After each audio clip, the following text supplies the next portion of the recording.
dans une des vidéos que tu avais faites, tu disais que il y a peut-être l'occurrence de Wilfried qui est déjà illuminée et l'occurrence de Wilfried, bon, je mets mon nom pour l'exemple, l'occurrence de Wilfried qui est dans le rêve. Si j'ai bien compris la vidéo, tu disais que l'occurrence de Wilfried qui est dans le rêve n'a pas à chercher l'illumination. Il n'a juste à comprendre qu'il n'est pas réel, afin que l'occurrence de Wilfried qui est déjà illuminé prenne la place. Quelque chose dans ce sens. Tu as tout dit, je n'ai rien ajouté. Bon, cela veut dire qu'on n'a pas à chercher à être illuminé. Ce n'est pas un chemin dans lequel on doit se battre pour atteindre. Il faut juste prendre conscience qu'il y a un Wilfried déjà illuminé. Ou bien, pourquoi est-ce qu'on a l'impression de combattre pour avoir quelque chose qu'on semble déjà avoir? Il semble que tu parles de toi en disant « on », parce que ce n'est pas tout le monde qui combat. Il y a des gens qui ont choisi de combattre pour être illuminés, qui font des efforts, des exercices. Peut-être tu es de ceux-là. Mais il y en a qui ont compris que si c'est déjà fait, il n'y a plus qu'à enlever les blocages qui t'empêchent de faire l'expérience de ce que tu es déjà illuminé. C'est un choix. Je disais tantôt, je ne sais pas, avec Catherine, j'ai parlé du mythe décisif, où tu peux choisir d'être au pied de la montagne, tu veux faire monter le rocher, alors tu dois te battre, tu dois faire des efforts, tu dois faire des exercices. Mais tu peux aussi choisir d'être déjà au sommet, et que tu es déjà à la maison, et que certainement tu as encore des yeux à dessiller. Tu vas dessiller tes yeux sans stress, sans pression du temps, en paix. On appelle ça enlever les blocages qui m'empêchent de faire l'expérience de ce que je suis. Mais étant conscient de ce que c'est déjà accompli, seulement que je suis dans mon lit, il arrive, quand on avait des attaques qu'on appelle dans le rêve, j'oublie le paralysie du sommeil. Tu es dans ton lit, tu sens comme si quelque chose t'oppressait, t'empêche de te réveiller, même de te retourner. Tu es conscient de ça et tu n'as pas la force de tourner, de bouger, de résister. Moi, j'ai fait cette expérience de longtemps à l'époque. Donc, c'est un peu ça. Et tu es dans le ciel, tu dis, mais il faut que je me réveille.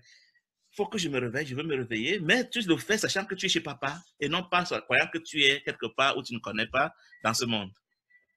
C'est la seule différence entre les deux types d'étudiants. L'étudiant qui veut faire des efforts pour défaire l'ego à partir du monde et l'étudiant qui sait qu'il est au ciel et que, bon, c'est une question de temps. Même si il venait à mourir sans être illuminé, c'est une que partie de lui, il n'a jamais quitté le ciel.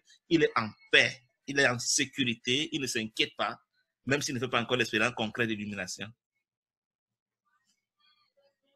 Ok. Merci, Papa Guy, merci pour la réponse. Mais c'est un libre choix que personne ne peut t'imposer et que tu n'as pas acheté. Tu décides que moi, je pars de la position du ciel. Comme tu décides que je vais faire des efforts pour m'illuminer, personne ne peut rien t'imposer. C'est un choix libre. Vous avez la parole, Sylvain, Sabrina, sentez-vous libre. Et les autres? C'est par rapport à la notion de bien et de mal. Oui. Je pense qu'elle est importante tant que le scénario nous importe, en fait.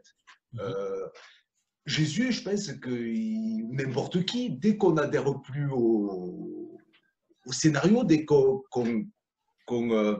le monde n'a plus d'influence sur nous physiquement, parce que Jésus, apparemment, il n'aurait pas souffert sur la croix. Peu importe ce qui lui arrive, je pense que lui, il n'avait plus, je pense, de notion de bien ou de mal. Il était vraiment, en tant qu'illuminé, il ne souffrait plus.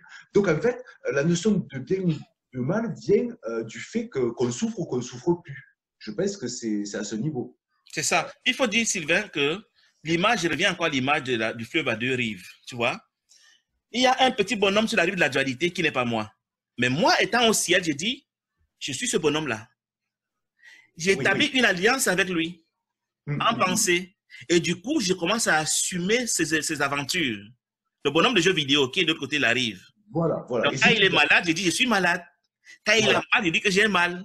Quand il meurt, je dis que je suis mort. Quand il naît, je dis que je suis né, alors que je n'ai jamais été là-bas. C'est ce que nous faisons. Voilà, et lorsque ta conscience sera sur l'autre rive, et tu te forces de lui, même si tu vis le scénario, tu auras plus de notion de bien ou de mal. Tu as tout compris. C'est un jeu.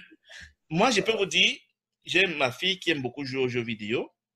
Elle a joué avec un ami qui est aux États-Unis au football sur les jeux vidéo.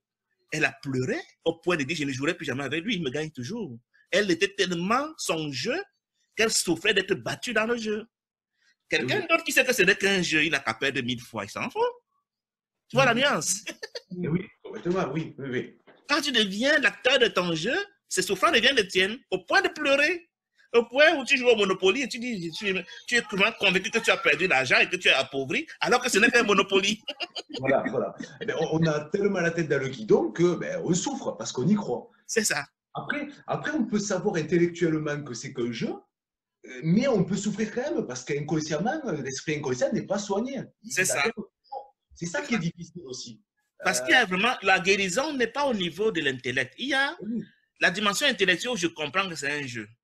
Et la dimension subconsciente qui ne relève pas de cette vie seulement. Elle peut venir de plusieurs vies. Et oui, tu vois, c'est ça le truc. Je prenais le cas d'élément du serpent. Ou je ne sais pas moi de quoi. Je prends le cas de quelqu'un qui a trop peur de serpent parce que dans une vie antérieure, lointaine, il a été mordu, il est mort de la suite d'une morsure de serpent. Dans cette vie, la personne ne sait pas ça, mais elle a une peur bleue de serpent. Voir un serpent à la télé pour l'écran, c'est déjà pour elle, tu vois. Donc, on doit guérir au niveau inconscient que seul le Saint-Esprit peut guérir. Tu ne peux pas toi-même guérir ton subconscient. Il n'y a que lui qui peut atteindre le subconscient.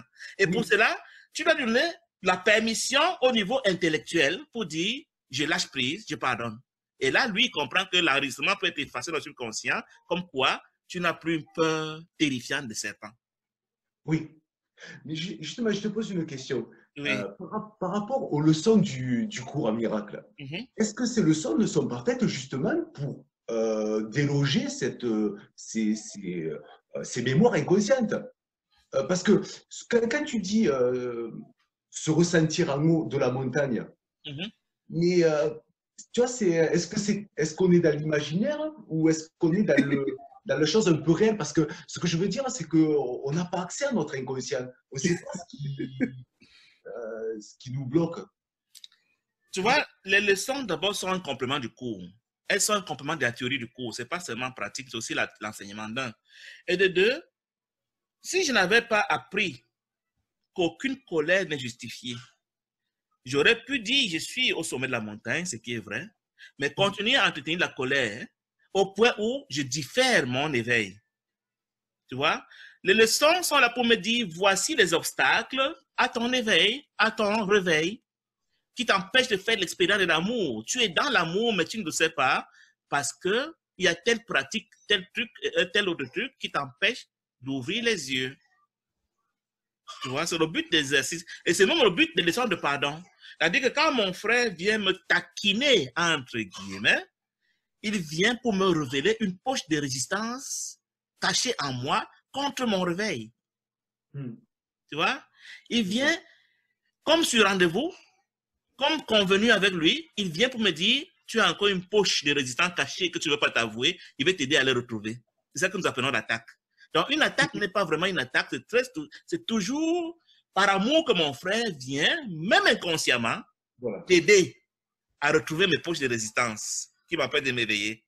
Si bien que quand je le comprends, au lieu de lui en vouloir, mais je le bénis plutôt de m'avoir apparemment attaqué.